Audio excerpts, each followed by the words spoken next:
ఓం శాంతి. ఇప్పుడు మనం దాది క్లాస్ వింటున్నాము. దాది చాలా స్పెషల్. ఎంత స్పెషల్ అంటే దాది most stable mind in the world award వచ్చింది దాదికి. స్టెబుల్ మైండ్, స్థిరమైన మనస్సు అంటే అన్ని వేళలా ప్రతి విషయంలో ఏ పరిస్థితిలో అయినా ఏ వ్యక్తి వల్ల కానీ అప్సెట్ అయినప్పుడు కానీ తన యొక్క ఆశ పూర్తి కానప్పుడు కావచ్చు, అనేక జన్మల సంస్కారాలు దాడి చేసినప్పుడు కావచ్చు. సో ఎన్నో విషయాలలో దాది స్థిరంగా ఎలా ఉండగలిగారు, తను చేసిన ధారణలేంటి, ఆ క్లాసుని మనం వినాలి. ఎందుకంటే మనలో కూడా కొంచెం ఇన్స్పైర్ అవుతాం, మనం కూడా అలాంటి ధారణలు చేయగలుగుతాం. సో దాది చాలా బ్యూటిఫుల్ మెసేజ్ ఇచ్చారనమాట ఈ క్లాస్లో. ఎందుకంటే మనం సమయం పోగొట్టుకుంటున్నాం. సంగమయుగం చాలా విలువైంది, కానీ సమయం పోగొట్టుకుంటున్నామంటే ఈ కారణం చేత పోగొట్టుకున్నాము, ఈ కారణం చేత పోగొట్టుకున్నామని మనకి ఇంతవరకు తెలుసు. కానీ ఈ కారణం చేత కూడా సమయం పోతుంది అన్నది సూక్ష్మంగా మీకు తెలియలేదు. దీన్ని ఎంత బాగా చక్కగా చెప్పారో ఒకసారి విందామా?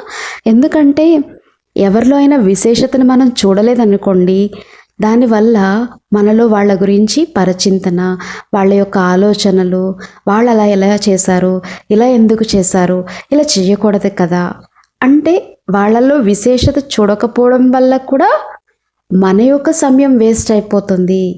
ఈ సమయం ఎంతో విలువైంది, ప్లీజ్ మీరు వేస్ట్ చేసుకోకండి అని దాది ఎంత మంచి శిక్షణలు ఇచ్చారో దాది మాటల్లో వినేద్దామా?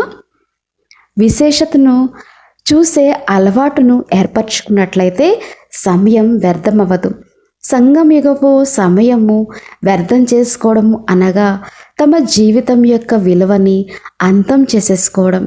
చాలా జాగ్రత్త. సంగమయుగపు సమయాన్ని వ్యర్థం చేసుకోవడము అంటే తమ జీవితం యొక్క విలువని అంతం చేసేసుకోవడం.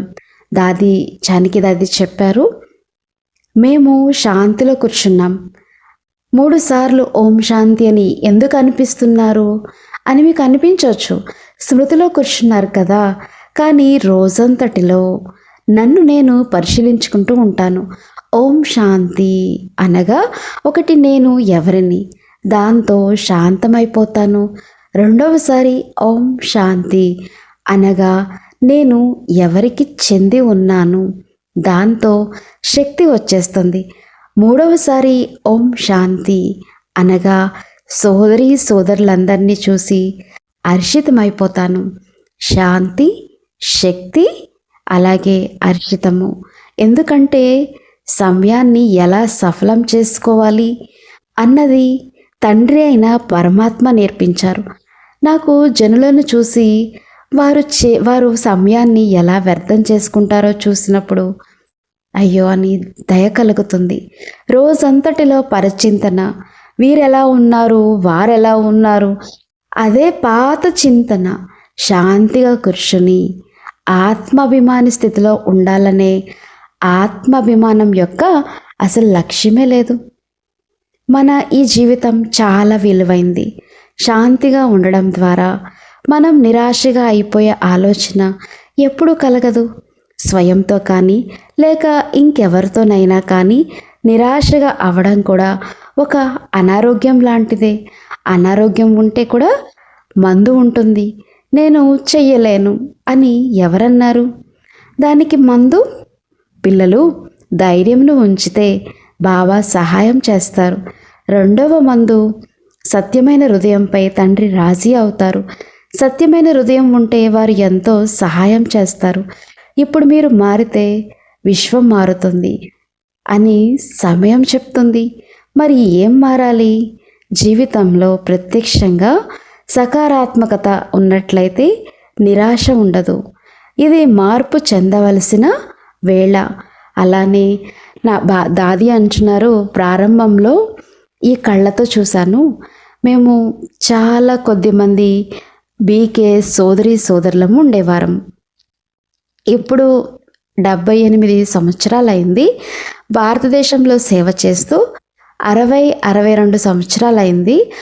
ఇంతలో వేలాది మంది, లక్షలాది మంది బీకే సోదరులు తయారయ్యారు.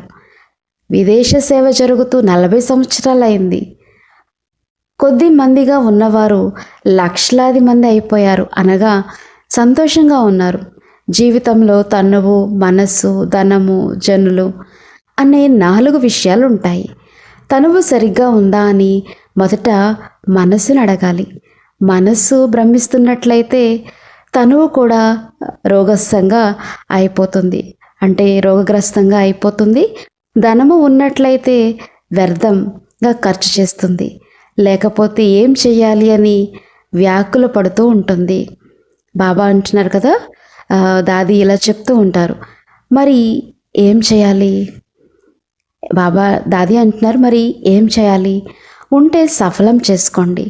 రేపు మేము ఎక్కడి నుండి తింటాము అన్న ఆలోచన ఎప్పుడూ రాలేదు. ఈ తనువు ద్వారా సేవ చేయాలి. మనసును ఫ్రీగా ఉంచుకోవాలి మరియు మనసు ద్వారా భగవంతుని స్మృతిలో ఉండాలి. అప్పుడు ఇక ధనం కూడా సఫలమైపోతుంది. సేవ చేయండి, భోజనం దానంతట అదే లభిస్తుంది.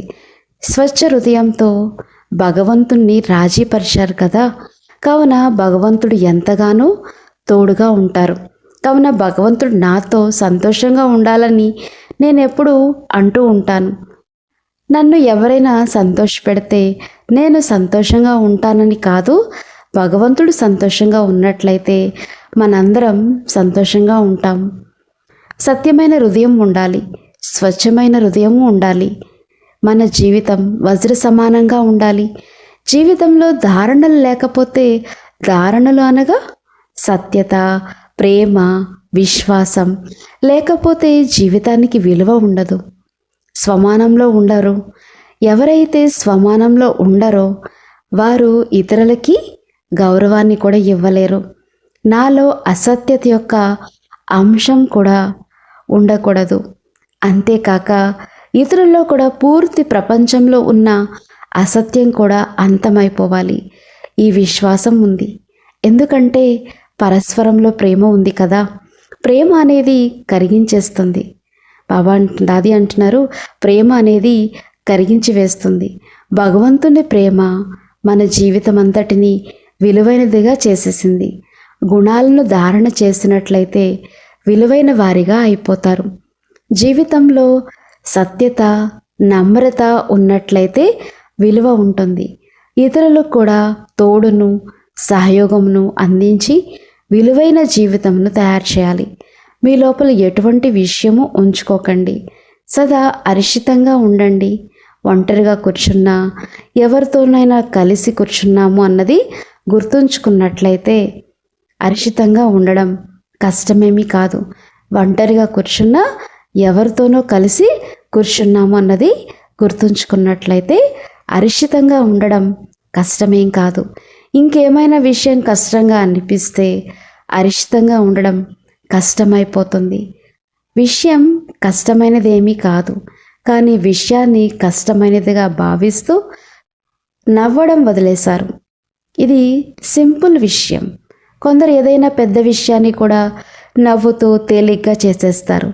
అలాగే ఏదైనా చిన్న విషయాన్ని కూడా పెద్దగా చేసేస్తారు. ఎవరికైతే ఇంకే పని లేదో వారే చిన్న విషయాన్ని పెద్దగా చేసేస్తారు. మరి కొందరు పెద్ద విషయాన్ని కూడా ఇది సింపుల్ విషయము, చిన్న విషయము, ధైర్యాన్ని ఉంచండి, పెద్ద విషయమేమీ కాదు అని అంటారు. ఎందుకంటే ఎక్కడైనా ఏదైనా విషయం ఉన్నప్పుడు అక్కడ తండ్రి ఉండరు. మరియు ఎక్కడైతే తండ్రి ఉంటారో అక్కడ ఎటువంటి విషయము ఉండదు. జ్ఞానము ఆ విధంగా లభించింది. ప్రతి ఒక్కరికి వారి వారి పాత్ర ఉంది. ప్రతి ఒక్కరిలో తమ తమ విశేషత కూడా ఉంది. కేవలం విశేషతను చూసే అలవాటును ఏర్పరచుకోవాలి. అందుకు బదులుగా ఇంకేదైనా చేసి సమయాన్ని వ్యర్థం చేసుకోవడం అనగా తమ జీవితపు విలువను కూడా అంతం చేసుకోవడమే. ఈ సమయాన్ని వ్యర్థం చేసుకోవడము అనేది వద్దు. బాబా అంటున్నారు కదా, ఈ సమయం ఏదైతే ఉందో అది చాలా విలువైంది. మిమ్మల్ని మీరు మార్చుకోవాలి.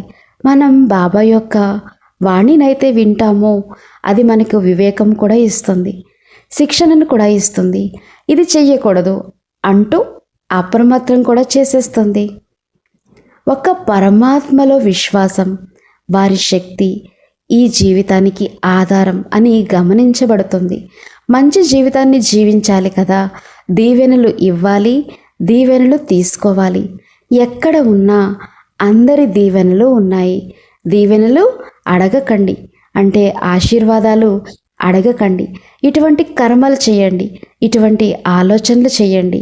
భగవంతుడా మీకు ధన్యవాదాలు, ఇటువంటి మంచి ఆలోచనలు చేసేందుకు ఇంత మంచి జ్ఞానం ఇచ్చారు. మీలో ఇంతటి శక్తి ఎక్కడి నుండి వస్తుందని సాధారణంగా అందరూ అడుగుతూ ఉంటారు. ప్రారంభం నుండి నేను సమయాన్ని, డబ్బుని, ఎనర్జీని వ్యర్థం చేసుకోలేదని చెప్తాను. సరైన సమయాన్ని ఎప్పుడూ వ్యర్థం చేయలేదు. చేతిలో డబ్బు ఉంటే సేవ చేసే ఉంటాను. దాని అర్థం మంచి కర్మలు చేసేందుకు ఉల్లాస ఉత్సాహాలు కావాలి, బద్ధకం ఉండకూడదు. కామము, క్రోధము, లోభము, మోహము, అహంకారమే కాక బద్ధకము, ఈర్ష, ద్వేష భావము, నిర్లక్ష్యము మరియు సాకులు చెప్పడము, ఈ పంచవికారాలు వేరు.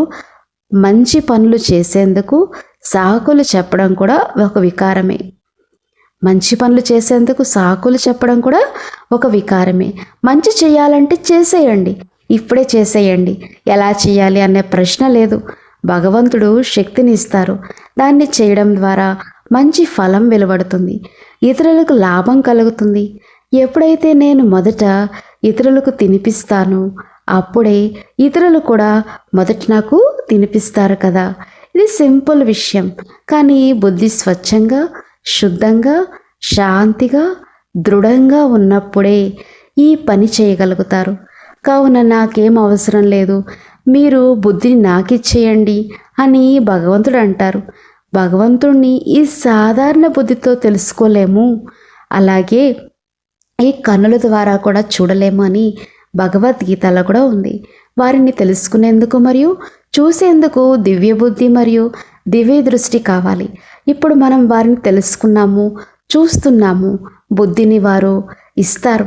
బుద్ధితో మనము వారితో యోగ్యంను జోడిస్తే వారు శక్తిని ఇస్తారు. మళ్ళీ నేను చేయవలసింది అదే. అందులో నిర్లక్ష్యంతో సమయాన్ని వ్యర్థం చేసుకోకూడదు. యజ్ఞసేవను తనువు ద్వారా ఎంత చేసినా అది ఎంతో మంచిది. మనసుని నాతో జోడింపచేస్తే మనసు ద్వారా మన్మనాభవ యొక్క మంత్రాన్ని అనుభవం చేసుకోగలుగుతారు అని బాబా అంటారు. కావున మనసుని అక్కడ జోడించి ఉంచడం ద్వారా మనలో మంచి గుణాలు, మంచి ధారణలు సేవలో ఎంతో ఉపయోగపడతాయి. నాలో ధారణ లేకపోతే, గుణాలు లేకపోతే నేను ఏం మాట్లాడగలను? కావున మంచి గుణాలు లోపలే సంపూర్ణ నిర్వికారులుగా, సర్వగుణ సంపన్నులుగా తయారు చేస్తాయి. ఎటువంటి అవగుణం ఉండకూడదు, అన్ని గుణాలే ఉండాలి. ఎందుకంటే దేవతలుగా అవుతున్నారు కదా. ఈ చదువు ఉన్నదే దేవతలుగా అయ్యేందుకు. ఎప్పుడైతే దేవతలుగా అవుతారో అప్పుడైతే చదవరు కదా. ఇప్పుడు చదువుతున్నారు. ఇటువంటి అర్హులుగా అవ్వాలి.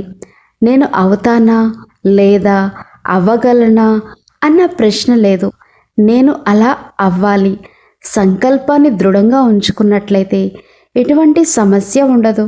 కావున చింతించకండి. ఎవరైతే చింతిస్తారో వారు హడావిడి పడుతుంటారు, అస్తవ్యస్తం చేసేస్తుంటారు. అలా చెయ్యకండి. సత్యంనే మాట్లాడండి. మధురాతి మధురంగా మాట్లాడండి. మెల్లమెల్లగా మాట్లాడండి.